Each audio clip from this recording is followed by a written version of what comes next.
A disaster is looming. A fabulous city, rich in culture and technological advances, is about to be destroyed. Buildings, people, an entire civilization swept away by an overwhelming natural disaster.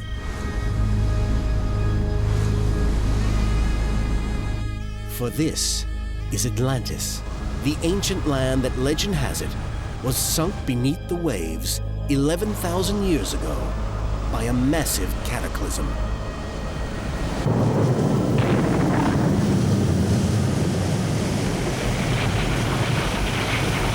The story has entranced scientists and scholars for centuries. Now, naked science sets out to see if it can separate fact from fiction in the enduring legend of Atlantis.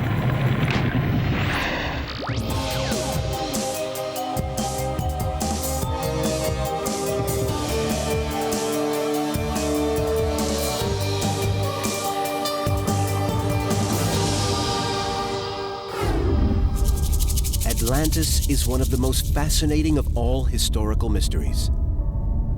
Stories about the disappearance of this legendary island city have echoed down the centuries since it was first written about by the Greek philosopher Plato over 2,000 years ago. But is the drowned city of Atlantis just a myth? Or is the legend based on a civilization that really did exist? And why are so many of us so keen to believe in it? Like a perfect place, a Garden of Eden, the quintessential society. It did exist, and I think it's still there. It seemed like it was a very advanced society and that they had a lot of technology. It's heavenly and pretty and resort-like. So if Atlantis did exist, where is it now? Naked Science travels the globe in search of the lost world and explores 4 possible sites for its watery grave. Our journey takes us to the shattered fragments of a Mediterranean island that 3,600 years ago was blown to pieces by a shattering volcanic eruption. We see the remains of a civilization that built the most ancient temple structures in the world before mysteriously vanishing. We then travel to the Caribbean to investigate strange underwater formations recently discovered off the coasts of Cuba and the Bahamas. Along the way, we meet optimistic amateurs who believe they have found the lost city, and some serious researchers studying genuine archaeological mysteries. But first, we must go back to the very beginning and the source of the legend. The story of Atlantis dates back to 350 BC and the writings of the ancient Greek philosopher, Plato. Of all the writers of classical Greece, it's only Plato who mentions Atlantis, and he gives us the key clue for our search. He wrote that the island of Atlantis was annihilated by a massive destructive event, and in a single day and night, it disappeared into the sea. It's a great story, but before we set out on our quest, we wanted to know, is it really possible? Could a whole civilization be annihilated by a single catastrophic event, and within hours? At first, it seems unlikely. The destructive forces of nature that our planet has experienced in recent times don't appear to be that big. In 1994, the Northridge earthquake shattered parts of Los Angeles. And in 2004, Hurricanes Charlie, Ivan, and Francis decimated Florida. But they fell far short of wiping these places out. However, look back over a longer time scale, and the Earth is suddenly revealed as a truly explosive and violent place. Tsunamis have obliterated whole coastlines, killing hundreds of people. And earthquakes have reduced towns and even cities to rubble. Volcanoes can explode with the force of nuclear bombs, destroying whole cities. The casualty list is impressive. Pompeii, Herculaneum, Krakatoa. So there are plenty of natural phenomena that could have been the basis for Plato's account. A key test for each of our 4 sites will be to show that they were annihilated by a massive cataclysm early enough to precede Plato's writings. To aid our search and assess the evidence, we call in 2 eminent scientists. Geologist Dr. Robert Schoch of Boston University. This is very similar to catastrophe stories you see elsewhere around the world, common to many mythologies, common to many religious beliefs, and I suspect has a basis in reality. And Ken Fader, professor of archaeology at Central Connecticut State University. People have tried to make these connections, and it's been done so often between sites off the coast of Cornwall and sites in the Mediterranean. Say, that's the story Plato was talking about. That's Atlantis. Even the strongest proponents of those perspectives admit you have to change a lot of elements of the story in order to make it fit. They have both studied the evidence for Atlantis and compared it to Plato's clues. But if we're going to find Atlantis, we need to know what to look for. Here, in the middle of our vast ocean, is Atlantis. Over the years, our image of Atlantis has been colored by the imagination of Hollywood screenwriters. Atlantis, a world that worshipped strange gods of science, a science gone berserk in the dread house of fear. So for our search, we must leave these science fiction fantasies behind and turn to Plato's original description. Exactly what clues has the Greek philosopher left us? His description of Atlantis comes to around 40,000 words and is peppered with remarkable details. He tells us that it was a vast city laid out in concentric circles of land and water. It was built of red, black, and white rocks. The people sacrificed bulls. The land was grazed by elephants. And it existed around 9000 BC. But most important of all, it was destroyed by a catastrophe and sank beneath the waves. If any of our 4 locations is Atlantis, it must match all or at least most of these descriptions. The modern-day search for Atlantis owes its origins to one man, Ignatius Donnelly, a 19th century politician and writer. Plato wrote this little tale about this fictional kingdom. Donnelly ran with it. Donnelly was intrigued by the similarities between ancient civilizations on both sides of the Atlantic. The pyramids of Central America, he thought, looked remarkably similar to the pyramids of Egypt. Could they have had a common origin? In 1882, he published a best-selling book in which he proposed that the great technological advances of the ancient world all came from one earlier civilization, Atlantis. He argued that when Atlantis was destroyed, its survivors spread their knowledge across the globe, passing on the skills to build such diverse wonders as the Egyptian pyramids and the Mayan temples in Mexico. It's really Donnelly who introduces the whole concept that Atlantis is this mother civilization, this core culture from which everything else in the ancient world derives. Donnelly's theory sent Atlantis hunters rushing to the 4 corners of the earth.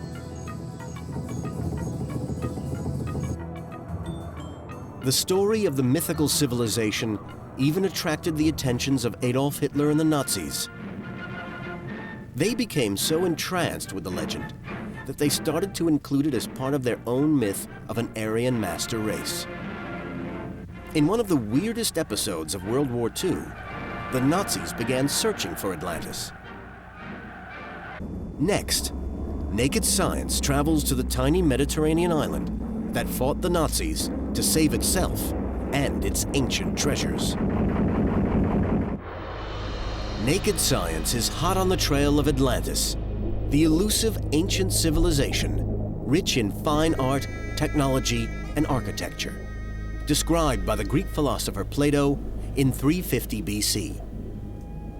There are precious few facts to go on, but Atlantis has spawned all sorts of weird and wacky suggestions about where and what it was. Possibly the strangest of all dates back to the Second World War. In the 1930s, the German High Command dispatched SS officers to search for proof of Atlantis. Some of Hitler's Nazi Party colleagues believed the fabulous civilization had really existed and that the German people were descended from it. If they could find Atlantis, they believed it would bolster their claims of being the master race. One country that the Germans desperately tried to conquer was the strategically important Mediterranean island of Malta. But despite a deluge of German bombs, Malta bravely held out against the would-be invaders. In doing so, the island people prevented Hitler's Atlantis hunters from plundering their precious ancient treasures. These treasures are what lure us to Malta's shores. Could this island be the site of Atlantis? Only a few miles from Malta's capital, Valletta, lie some of the most intriguing ruins in Europe. Malta's magnificent megalithic temples were built around 3600 BC. That's 1,000 years before the Great Pyramids in Egypt. Who the temple builders were and what became of their culture is a fascinating mystery. Adriana Cacciatolo works for the Maltese Tourist Authority and has studied the history of the island's temple sites.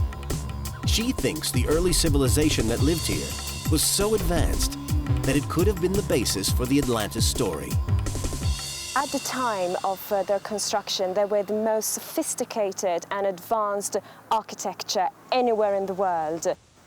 5,000 years ago, no one else was building structures like this. They are unique, and in terms of architecture, they were very advanced. Some of these stones weigh 20 tons. That's the weight of 3 double-decker buses. It was an incredible feat of engineering to move them across land and raise them into place. And there are other signs here of an advanced civilization at work. We have found very impressive examples of altarpieces with spirals carved in them. Also carvings of animals such as ram, pigs and sheep and fish. But do the temples have anything to do with Plato's Atlantis? Cacciatolo thinks they do. We also have evidence that there were animal sacrifices carried out in these temples. In one temple in particular, they found bull horns, incidentally also mentioned in Plato. But one animal Plato said lived in Atlantis appears to raise a problem for Malta's claim. The Greek philosopher wrote that Atlantis was home to a great number of elephants. But you won't find one on Malta today. However, in the past, everything was different, especially at the island's earliest archaeological site. This is the cave of Ar Dalam, the cave of darkness. The lowest strata of the cave dates back to about 500,000 years ago. In this layer, archaeologists found fossils of animals that are not native to Malta, including dwarf elephants. So how did the elephants get here? The fossils suggest that in ancient times, Malta was joined to both mainland Europe and Africa. Then, over the centuries, the sea level rose, turning Malta into an island. The animals were marooned and eventually died out. There are other strange remains on Malta with echoes of Plato's Atlantis. Mysterious tracks have been found all over the island. Some experts believe they may have been highways used to transport agricultural produce and water for irrigation. Plato described an intricate network of waterways on Atlantis. Could these be the same? But if Malta is the site of Atlantis, the ruins shouldn't be on dry land at all. They should lie beneath the waves. We know of 24 temple units on 14 sites in Malta and the sister island Gozo. However, no one knows how many other temples there could be under the water. In the last 5 years, divers have discovered what may be more temples off Malta's coast. Could this be another link with the submerged city of Atlantis? Since the temples were built 5,000 years ago, the sea level has risen by almost 50 feet, which could explain the underwater structures. But this was caused by a gradual climate change and cannot explain the sudden disappearance of the temple builders themselves. At 2500 BC, the sophisticated culture simply disappeared. We don't know how, we don't know why. The temples were simply abandoned.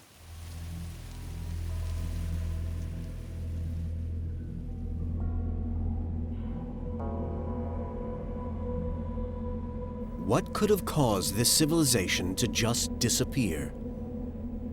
Geologists have found evidence of a major flood on Malta at the end of the temple builders' era.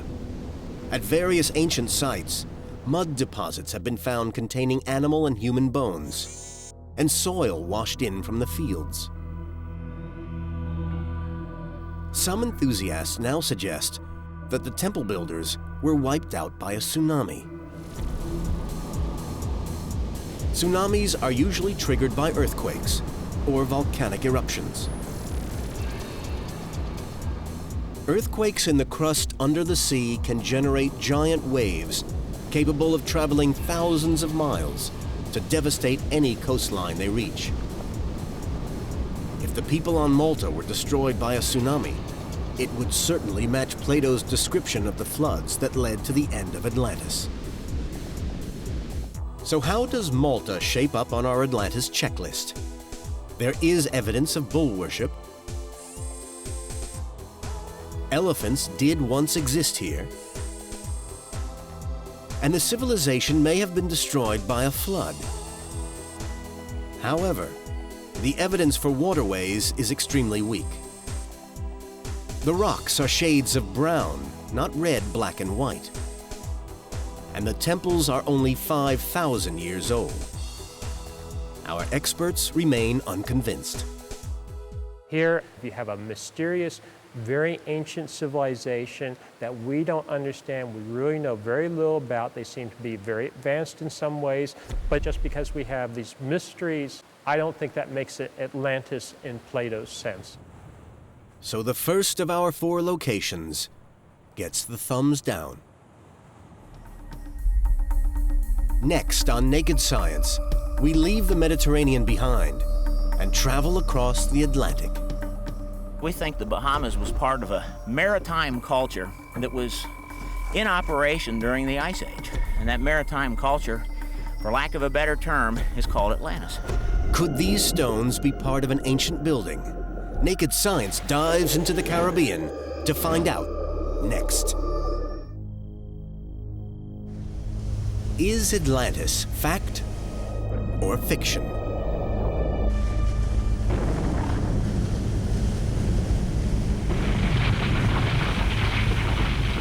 And if it did exist, does it now rest on the ocean floor, as some believe, a sunken city that has lain submerged for over 9,000 years? Naked Science is on a search for the legendary lost city of Atlantis. So far, we've investigated the ancient ruins on the small Mediterranean island of Malta, where the civilization was possibly wiped out by a tsunami. Although intriguing, Malta's ruined temples don't offer any hard evidence that they were the site of Plato's Atlantis. Perhaps we need to broaden our search and look further afield. Maybe Atlantis doesn't lie in Europe at all, but in America. In recent years, the idea that Atlantis lies in the Americas has become a New Age obsession. The idea stems from the bizarre utterances of self-proclaimed psychic Edgar Cayce. In the 1940s, Cayce made a whole series of astonishing claims about Atlantis, even predicting that it would rise again. Expect it, he declared, in 1968 in the area of Bimini in the Bahamas. When in 1968, a pilot flying over the Bimini Islands noticed a line of rectangular stones beneath the sea, Cayce's followers thought his prophecy had come true. The formation, about 1,200 feet long, became known as the Bimini Road. Amateur sleuths and followers of Cayce's psychic readings, Laura and Greg Little, believe that it's part of the lost island of Atlantis. There's two points of view on what the Bimini Road is. One of the points of view, which has been put forth by a handful of geologists, is that the Bimini Road was a huge piece of natural beach rock and that it fractured in these straight lines forming squares and rectangular blocks, and that's what we're looking at. The second group of people believe that the Bimini Road was man-made, and what it actually was either a platform, could be a breakwater, or it may well have been a wall which collapsed. Greg and Laura Little figured that if the Bimini Road was part of Atlantis, then there should be other structures nearby. Hearing of a similar formation off the coast of Andros, the largest of the Bahamian islands, they started searching the area. In 2003, Greg Little found an underwater formation that looked just like the Bimini Road. At first I saw nothing. The water was quite deep and it just was sand everywhere. Then all of a sudden, there these stones were. And I saw one after another, and then I realized, well, there's more layers. And I kept going further and further, and I couldn't find the end of it. Didn't have much film left on his camera. He only got 2 or 3 shots of the blocks. And when we developed them and he showed them to me, I couldn't see it.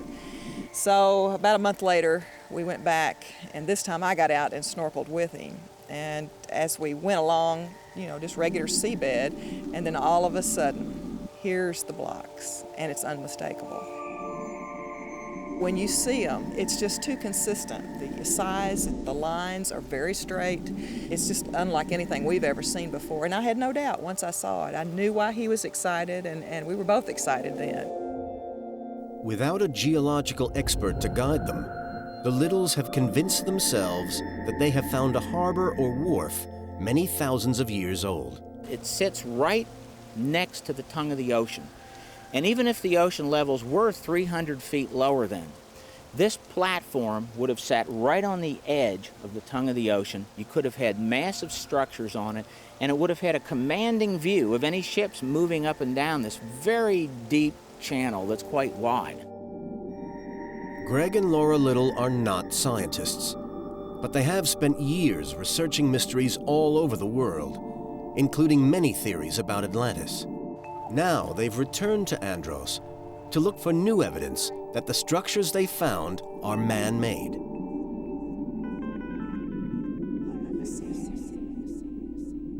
If they can show that the stone blocks are the work of an ancient civilization, Greg believes it will rewrite the history of this region. Archaeology says that there were no human beings anywhere in the Bahamas till about 1000 AD, which is astonishing because we know that the rest of the Americas were settled thousands of years before that. And that would mean, if this was man-made, it would mean that this area was settled far earlier than that. So it would have to rewrite the history of the Bahamas. We think the Bahamas was part of a maritime culture that was in operation during the Ice Age. And that maritime culture, for lack of a better term, is called Atlantis. In support of their ideas, the Littles have investigated another stone structure, this time above water. These rocks lie on a hill on Andros Island. Some islanders suggest that they could be the remains of a hilltop fortification.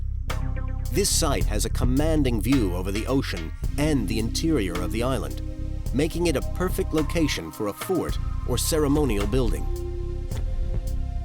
No one knows how old the site is, but Laura Little believes that it could have been built by an ancient Indian tribe from the Americas.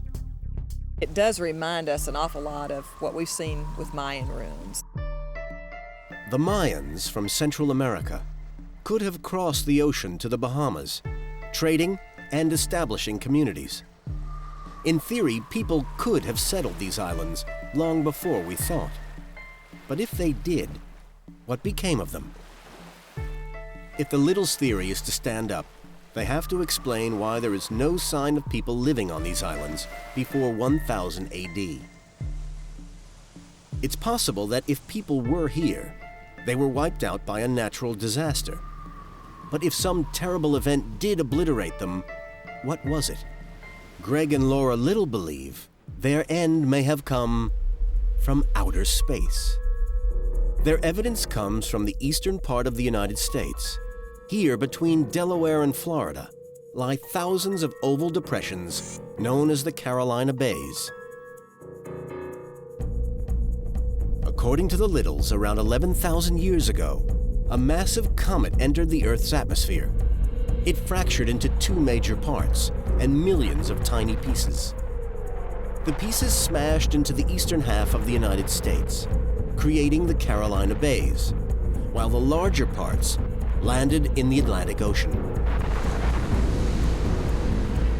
According to this theory, on land, the impacts caused flash fires that burned everything to a crisp.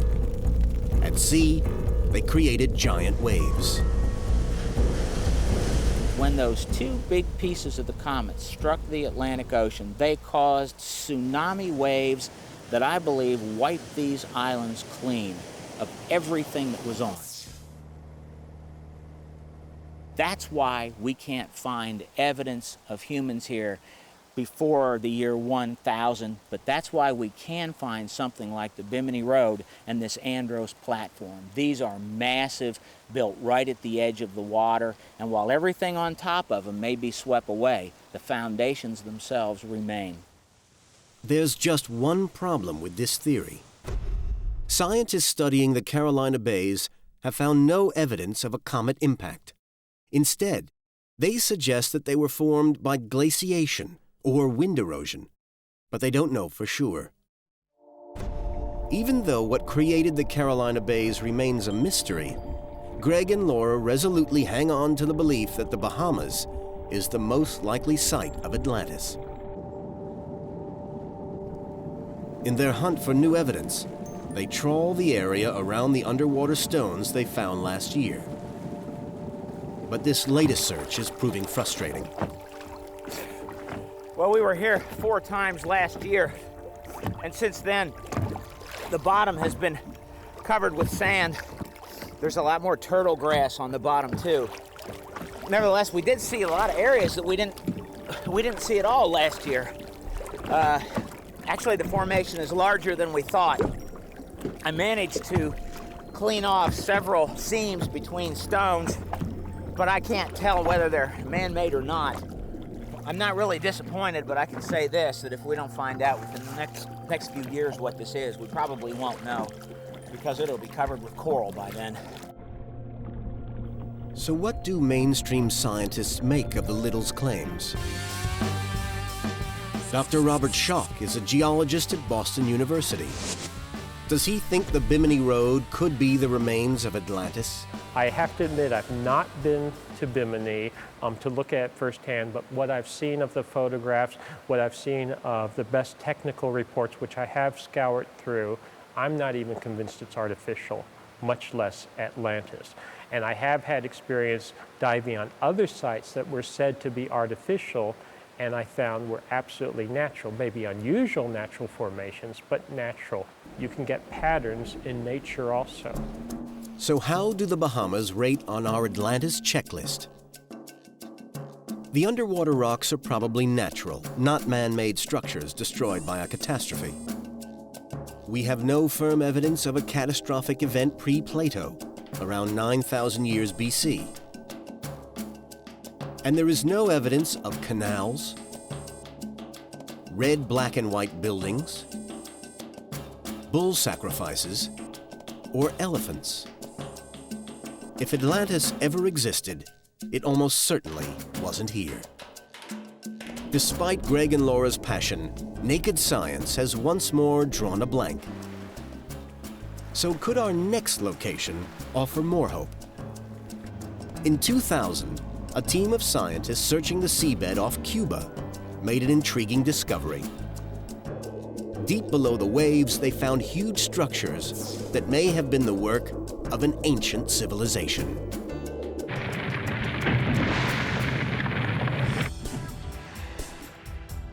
Many people have claimed they have found the site of the mythical lost city of Atlantis. Now, naked science puts those claims to the test. So far, we've looked in the Mediterranean Sea and visited the Bahamas to dive down to unusual but unremarkable underwater formations. Next, we travel to the nearby island of Cuba. In deep waters off the Cuban coast, we've learned of other mysterious structures which appear at first sight much harder to explain.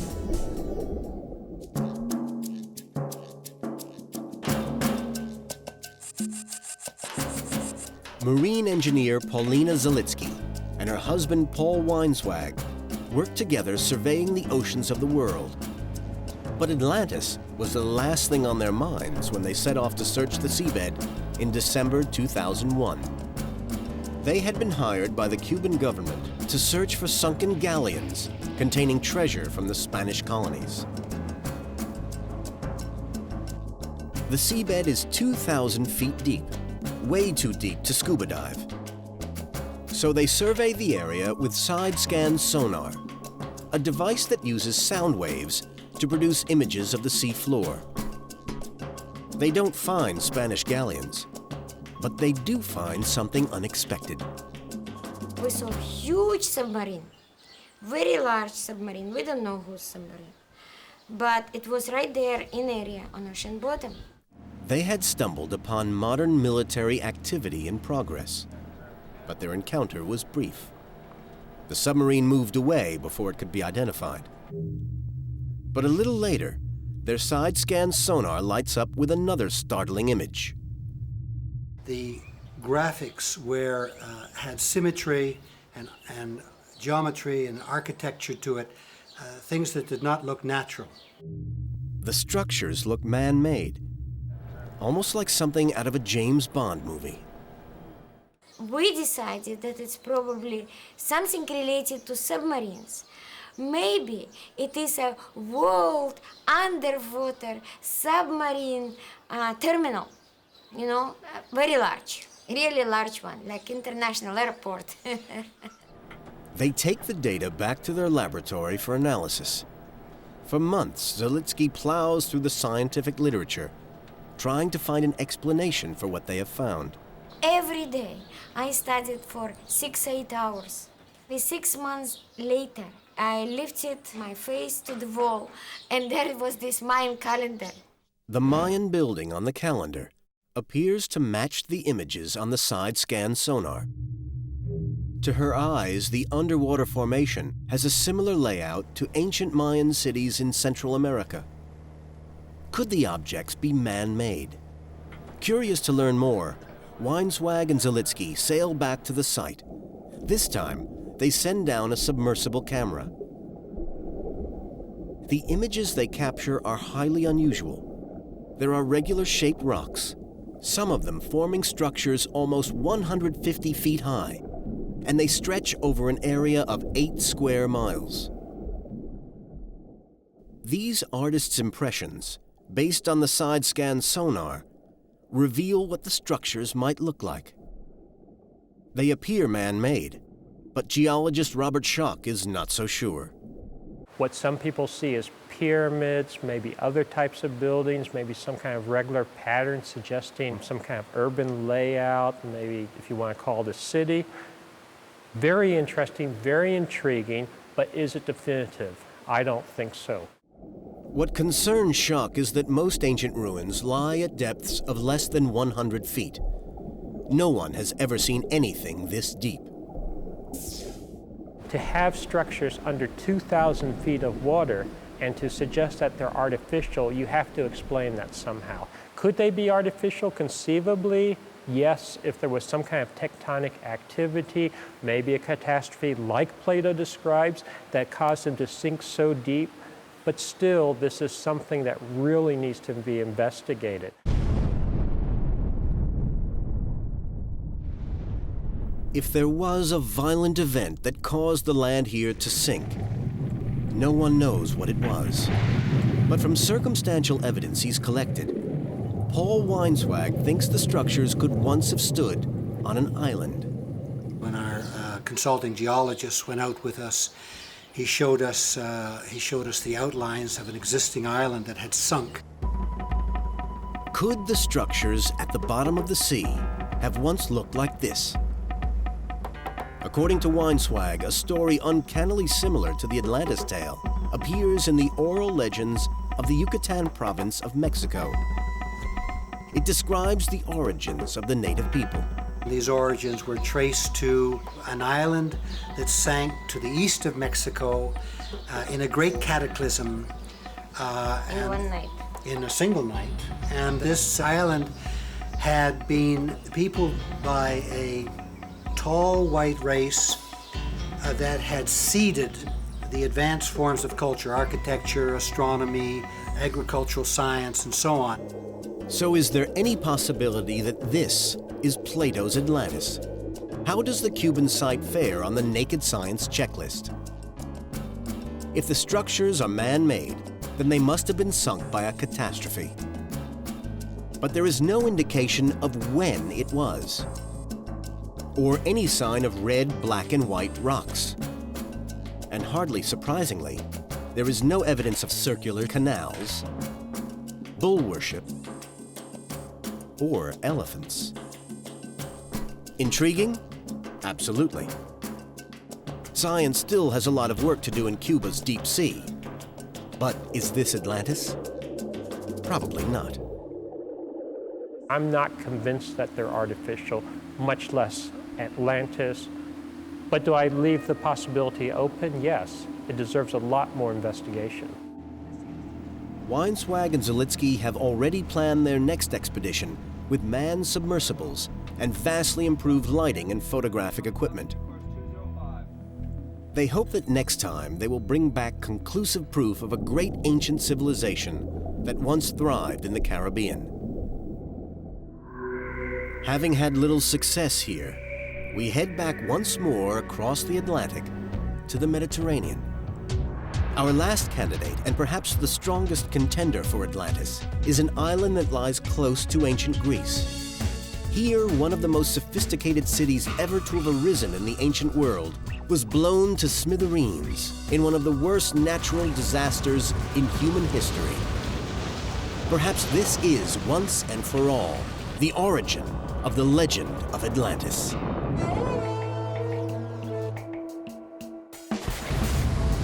Naked Science is on the trail of Plato's lost city of Atlantis.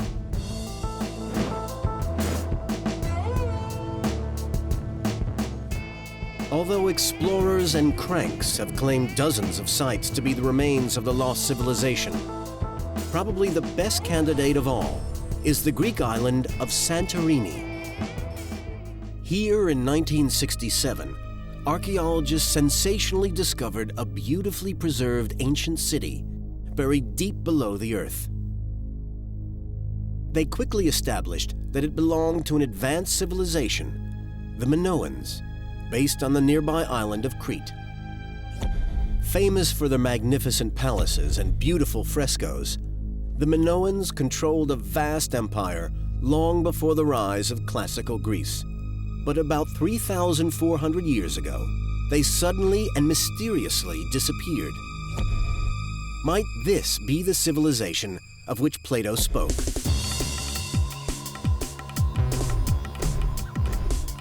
The stunning discovery drew the attention of scientist and writer Charles Pellegrino. The city itself is a very fascinating find. When they started finding internal plumbing through the walls of the homes, very advanced technology, advanced use of water, and aqueduct systems, the like of which we did not really see again till about the time of the Roman Empire. Like many others, Pellegrino began to wonder if Santorini was the site of Plato's Atlantis. There are several similarities. For instance, the island's circular outline is reminiscent of the circular shape Plato describes. And from the small statues of bulls and the frescoes of bull leapers, it's clear that the Minoans, like Plato's Atlanteans, worshiped the bull. And there's more. Plato says Atlantis was made up of rocks which were black, white, and red. The same is true of Santorini. If you pull rocks out of here rather randomly, you'll find the original bedrock limestone, the original bedrock volcanic rock, interestingly, just as Plato had described the rocks of Atlantis. But there's one thing above all else that makes people sit up and take the idea seriously. Santorini and its city were destroyed by a massive volcanic eruption. We're right now on the very edge of an 8-mile wide blowhole in the earth. All of it going off right in this spot. The explosion was 90 times bigger than the eruption of Mount St. Helens. As the volcano erupted, it spewed out a massive pyroclastic flow, a terrifying avalanche of hot rocks and scalding gases. Races across the land, slashing down trees, ripping up buildings, acting more like a fluid than a gas. And it's also very, very hot. It's hard to believe that a single volcanic blast can wipe out an entire city in minutes. But there have been many cases where this has happened. This is Saint-Pierre on the Caribbean island of Martinique. Above the town sits Mount Pelée. The volcano is peaceful now, but on May 8th, 1902, it blew its top. A superheated cloud of gas and volcanic ash surged down the volcano and tore into the town of Saint-Pierre. The inhabitants stood no chance. 29,000 people were killed. Only 2 survived. In more recent times, pyroclastic flows destroyed Plymouth, the former capital of the volcanic island of Montserrat, when they roared down the slopes of the volcano and buried the town.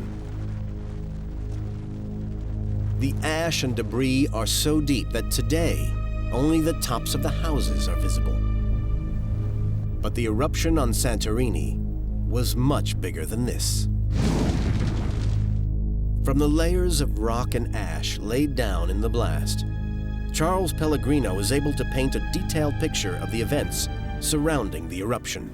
That creamy layer out there on top of that splinter of land that's left at the rim of the crater is about 200 feet of white pumice, which is marking the eruption as it was building and building and building toward the final explosion, the Great Ahum. This eruption was going on, emptying the magma chamber, creating a weak spot in the earth, and building up toward the top here until finally the thing collapsed, released the pressure, exploded.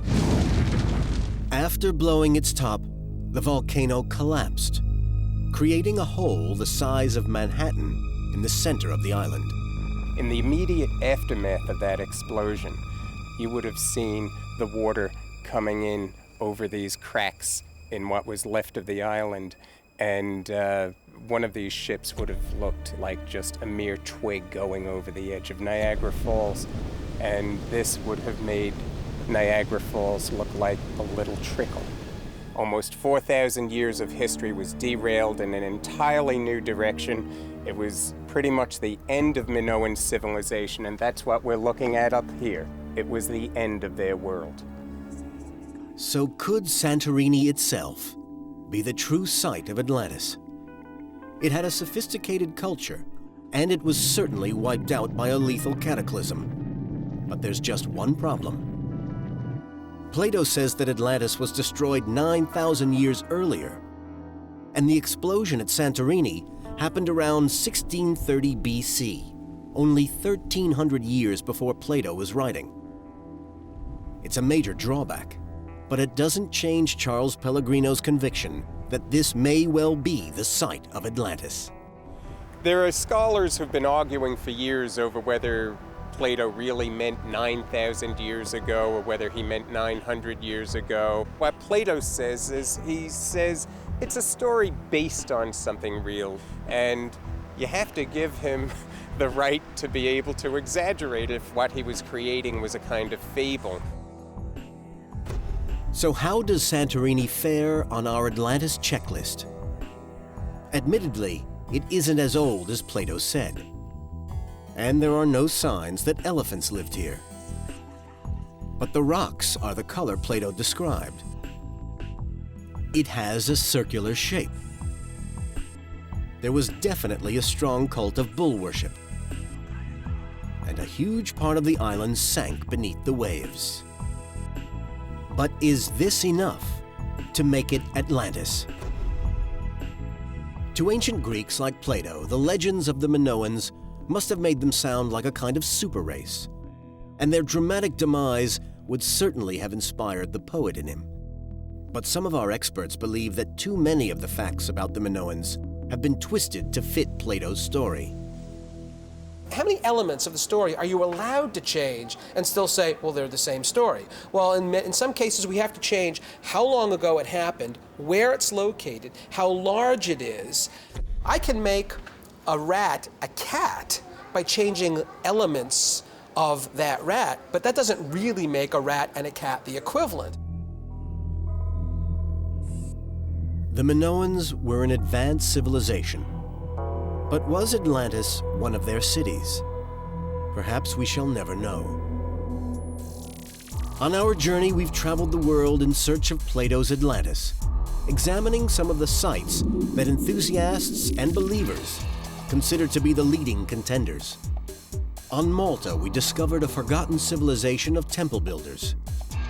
Their phenomenal feats of engineering predating even those of ancient Egypt. In the Bahamas, we found mysterious structures that some people link to Atlantis, but are probably natural stones. Deep under the sea off the coast of Cuba, we saw ghostly images of what could be an entire island with buildings intact, apparently sunk into the ocean depths. And on the island of Santorini, we learned of the Minoans, a sophisticated culture on Plato's own doorstep, wiped out in one of the worst volcanic eruptions in history.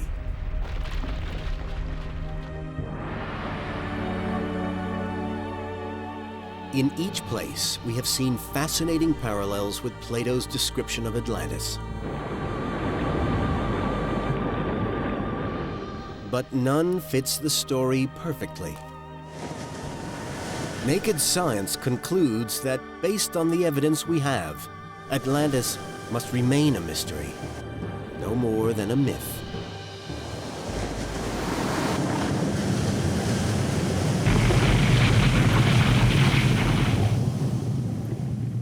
But one thing is for certain. In the future, more thrilling archaeological discoveries will be made in the world's oceans.